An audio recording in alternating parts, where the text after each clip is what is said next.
landmark decision out of California for the first time since the Clinton administration implemented it. Don't Ask, Don't Tell is declared unconstitutional by a federal court. And in our third story, the Senate Armed Services Committee's ranking Republican all but promises to stall legislation overturning the policy. Ironic, considering the case was brought on by a group of Republicans. In a moment, Lieutenant Dan Choi joins us. Federal District Court Judge Virginia Phillips ruling the policy of banning openly gay men and women from serving in the military has a, quote, direct and deleterious effect on the armed services. Phillips declaring Don't Ask, Don't Tell is unconstitutional because it violates First and Fifth Amendment rights, adding the policy hurts recruitment efforts during wartime and offers no military benefit.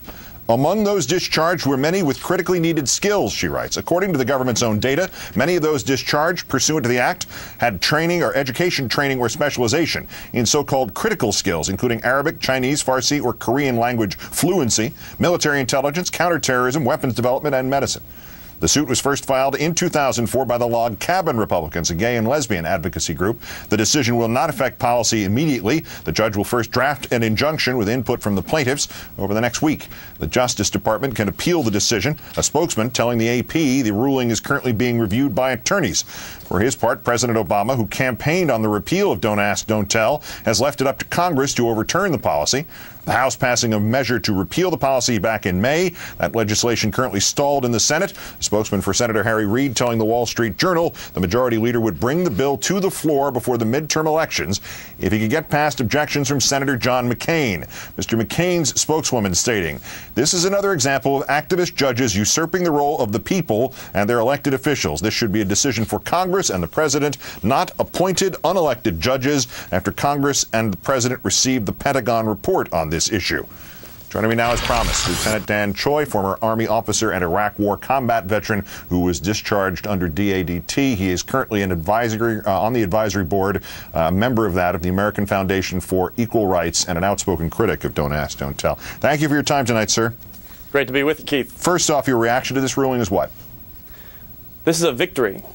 This is a victory not only for those gay veterans and those soldiers who are gay or lesbian serving right now, but it's a victory for the entire U.S. military. It serves no purpose to kick out people who are valuable members of a team. But it's also a victory for the Bill of Rights, and it's a victory for the Constitution. Whenever you have good Americans who stand up for our founding principles, we always win. And whenever you allow people to tell the truth, whenever you stop policies that force them to lie, a group, whether it's a military unit or a family, a church, or an organization of any sort, always gets better. Having watched the Obama administration in its first year and a half on this subject, do you expect the Justice Department to fight this ruling and try to get the constitutionality of Don't Ask, Don't Tell reasserted? It just might be one of the stupidest things that they could do. For this entire almost 2 years since this president's been elected, they've been claiming that there's so much on their plate. And we have been demanding that the president fulfill his promises, simply that. And for the administration to say that there's so much going on and then put this on their plate, I think is ridiculous. We're asking the president now, don't do anything. Do not appeal. Don't lift a finger. Don't waste any more energy, any more statements, or any more money defending Don't Ask, Don't Tell. You gave the majority leader, Mr. Reid, your West Point ring, and he said he'd give it back once Don't Ask, Don't Tell is repealed. How soon do you think you're going to get your ring back? Well, that's up to Senator Reid, and I know that the West Point ring and any of the Academy rings have a very important significance for graduates and the cadets and midshipmen. It's a promise to serve. When I gave it to him, I promised him that I would hold him accountable, and I intend fully to do that. And to the other side of this equation, what do you say to Senator McCain and other critics who are clearly stalling on repealing the policy? Anybody who supports a policy of lying, particularly Senator McCain, who graduated from the Naval Academy, they have an honor code that simply says You will not lie, and you will not tolerate those who lie.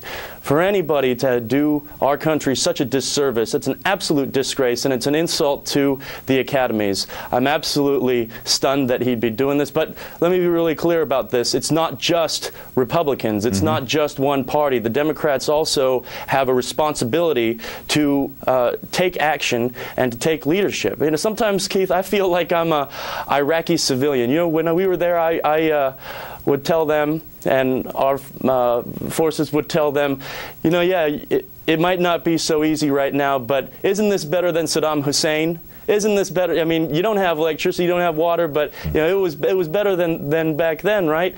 And I'm being told a similar thing by my gay Democrat friends that say, why would you criticize Democrats? When, you know, what would you rather have, George Bush?